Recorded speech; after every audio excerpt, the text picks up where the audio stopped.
never had the information growing up. So when it comes to self-improvement, it's a new avenue for me in reading, but it's so easy to read this one because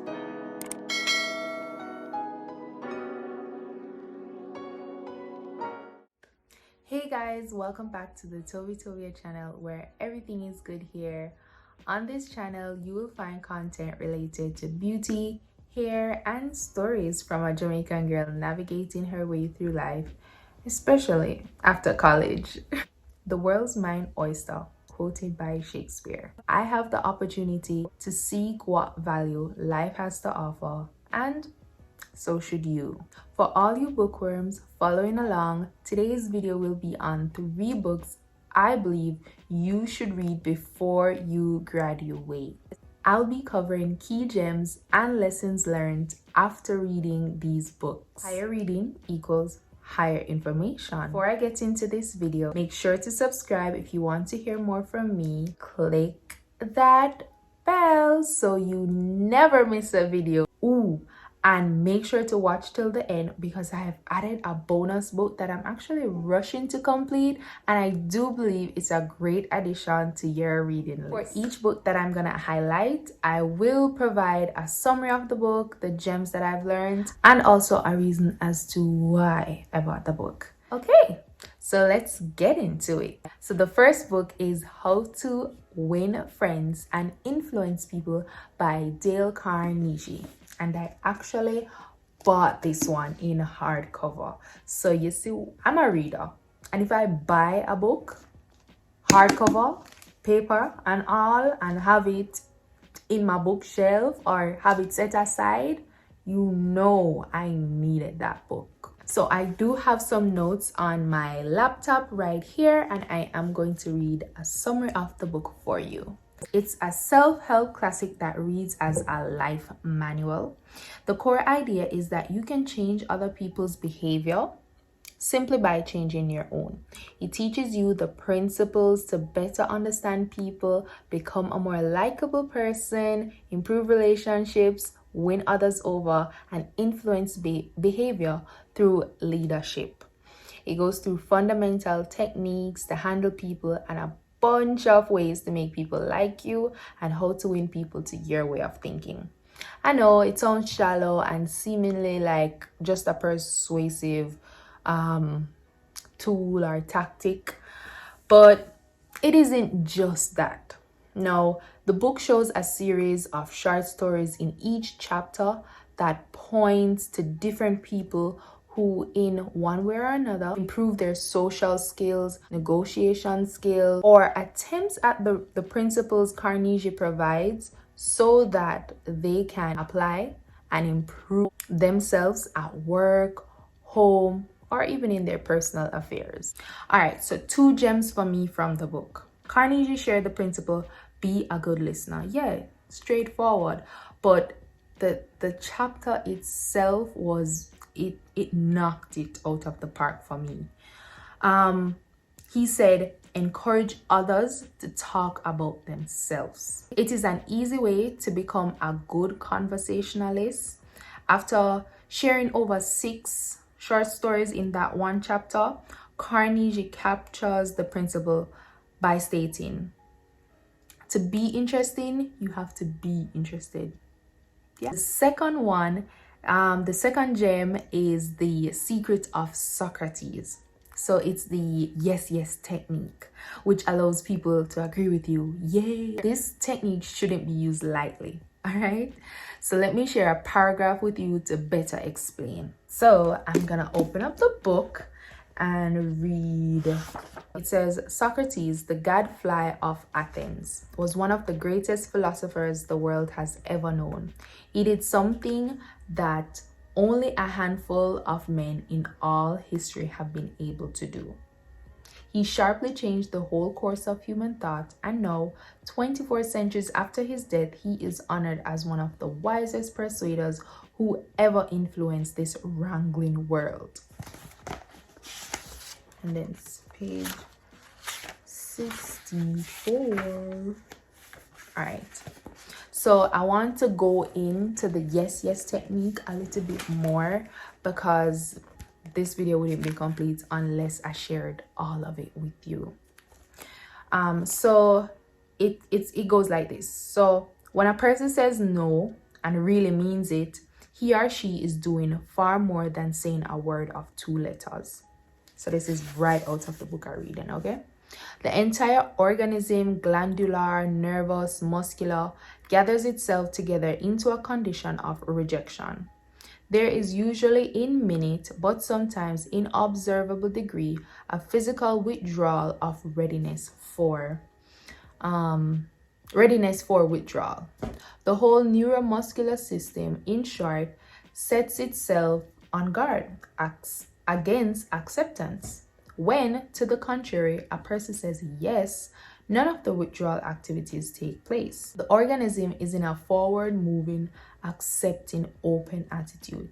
Hence, the more yeses we can at the very outset induce, the more likely we are to succeed in capturing the attention for our ultimate proposal. So the secret of Socrates is basically doing this.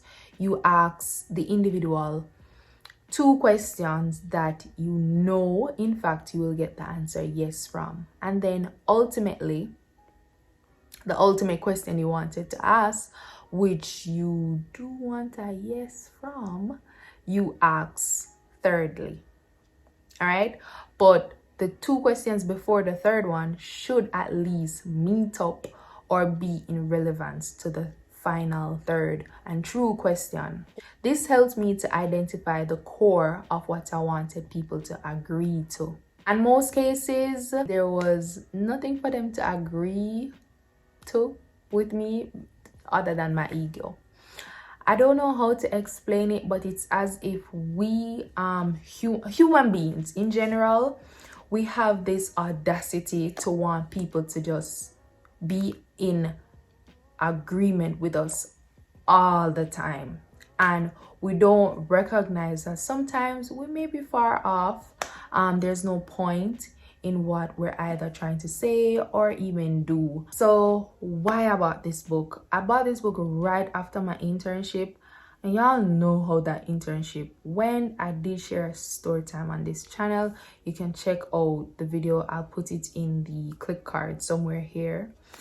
And I really bought it to strategically influence people, but somehow the book really humbled me in such a graceful way, or not so graceful way, because once I read through each chapter, I realized how bad my social skills were and how I had a low temperament when it came to patience and agreeing with people.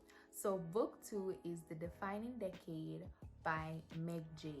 I don't have the hard copy of this one. I actually have this one downloaded on my phone, so it's easy to read. Just a quick on the road type of read for me. Anytime I get a chance to read it, I read it. Let me get into the summary of the book. Alright, so the title is self-explanatory, since the book really uncovers through stories of clinical sessions the author, Meg J, has had with her patients. She uncovers the importance of navigating your 20-something years. Your 20s matter more than you think. The decisions you make in your 20s define your life more than you could ever think, more than any other decision later in your life. And The Defining Decade is a must read for any 20-something hoping to improve their life. Okay? AKA me. All right, so hold on. So for the gems, I honestly had a lot of gems in this book because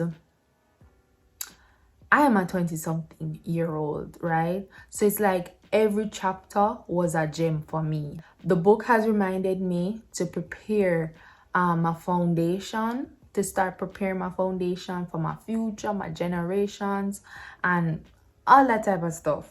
I want to list my 3 top gems. The chapters that stood out to me: weak ties, picking your family, and calm yourself.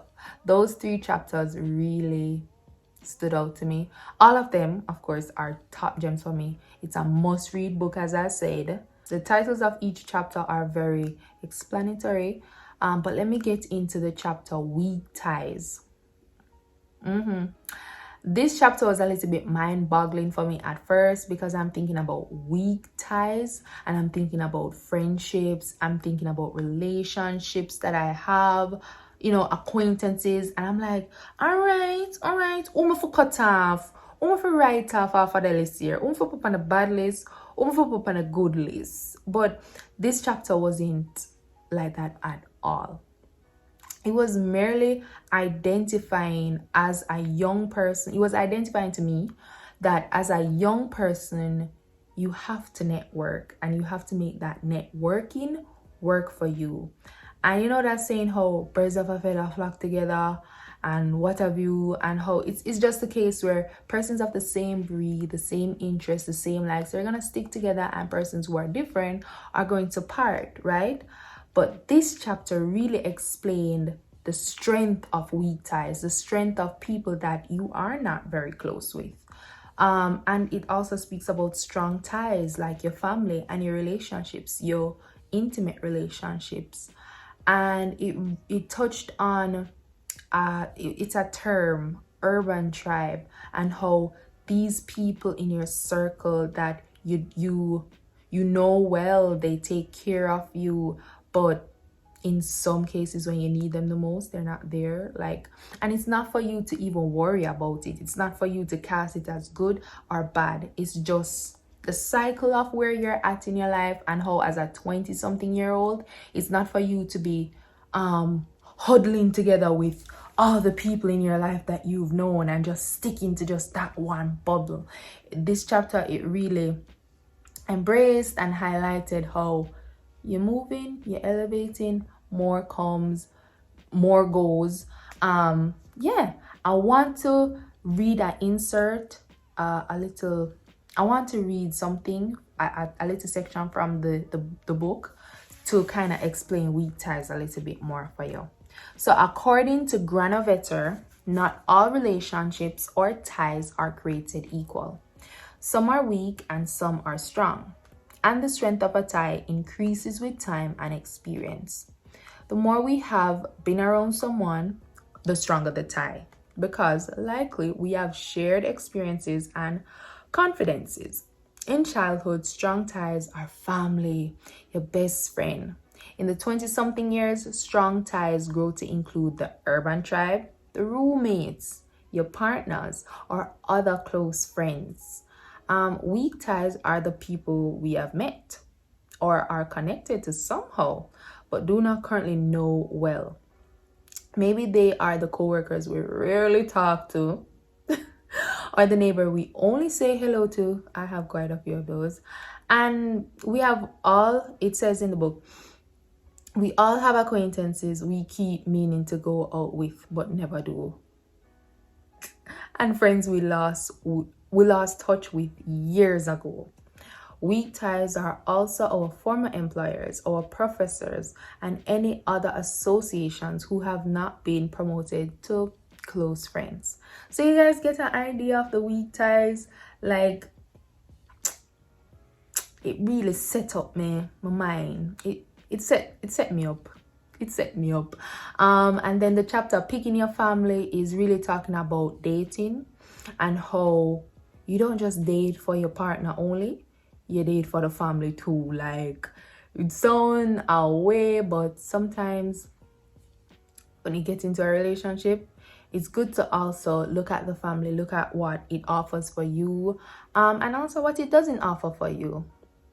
And then the third top gem I had was the Calm Yourself chapter. It more so touched on work relations, like a work vibes type of thing. And it was just identifying how as a 20-something-year-old, you get a lot of anxiety and you get depressed when you just feel like you're not doing what you feel do. Especially in a work office or just in general, like improving your life. And that chapter really spoke on just calming yourself and just understanding that experiences will lead you to leading better lives. All right.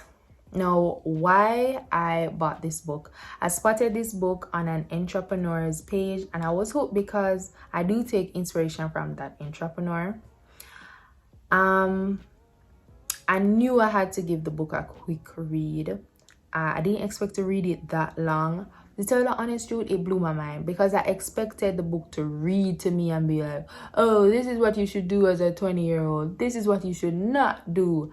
But I was really absorbed into the stories, and I took the identity of what I took the highlights. I took what the book identified to me based on the stories that they provided, and it allowed me to say the yes or to say the no to that, or to say, oh, I can improve here, or no, I can't. I don't have to improve there. I'm pretty good there, you know.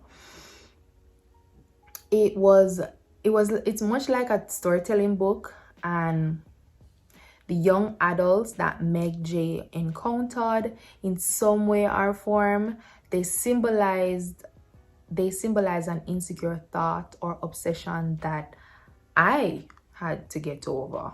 I needed to overcome. I needed to overcome. Plus, the book is organized in just three simple sections. Really easy to read. I like how it's just structured nicely. Right. The third that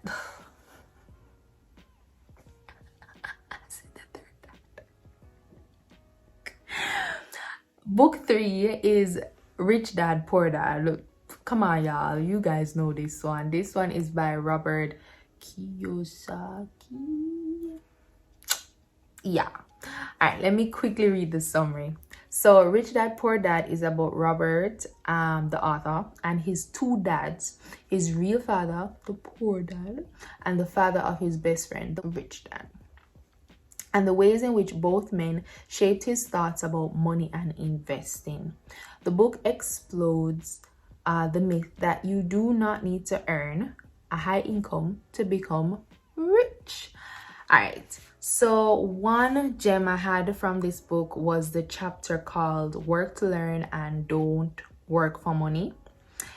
This one is about making money work for you. Her dad was intelligent and well-informed.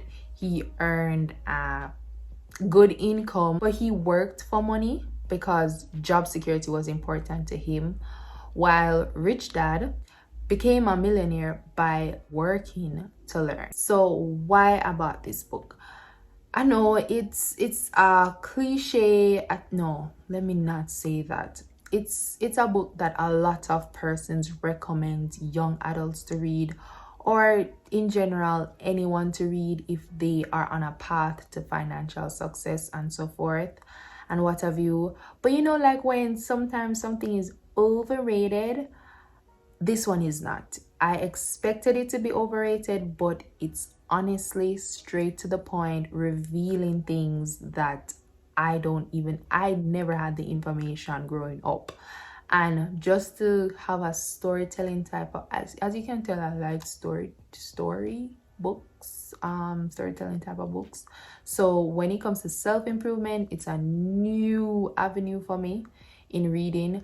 But it's so easy to read this one because the story of Robert growing up and how he took on these lessons from his rich dad, and he also observed the lessons from his poor dad, how he took on everything.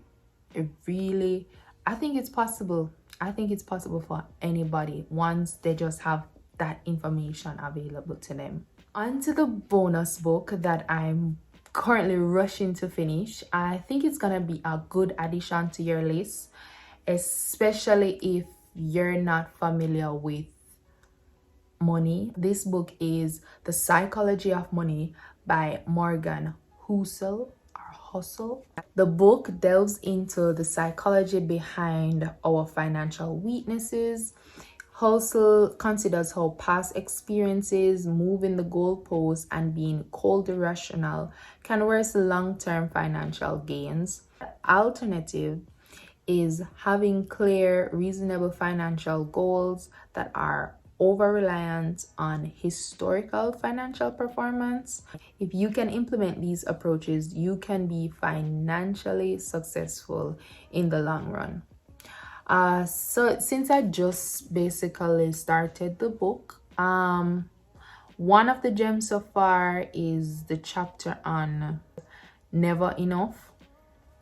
It speaks on how rich people really take crazy risk with their money. There are countless individuals who have lost everything because they felt like the millions were not enough. Lessons you can learn from this failure: you shouldn't risk what you have and need something that you don't want or need. Saying enough is realizing that this is your appetite for what you want in life. This is enough for you. I really love where I'm headed in terms of implementing all these lessons I've learned in each of the books that I highlighted. I like where it's taking me. I have better information provided to me, honestly. I'm trying to get that cheddar. Yes, boss up. Like, I would love to go to like a conference or a seminar, but I know how I am. I'm not a person that you can just talk, say something to me, and it clicks right then and there. I'm not practicing to become perfect, but I'm just practicing to become better. You know, it's just swamp. So, guys, I hope you enjoyed this video. Please don't wait until you graduate you read these books. I waited until I graduated. I partially in the stages of graduating to read these. I do have a long list of books to still read, and I really think I should have started reading these from I was like probably my senior year at high school. So before I even enter college, probably right before graduation or and even after graduation, give any of these books a good read, and I think you're setting yourself up for much better opportunities. I did a lot of talking in this video, so bye. I do hope you give this video a thumbs up. Make sure to subscribe to the channel. Comment down below a book that you're reading right now, or if you're not reading a book, comment down below and tell me when the last time you read a book. Bye guys.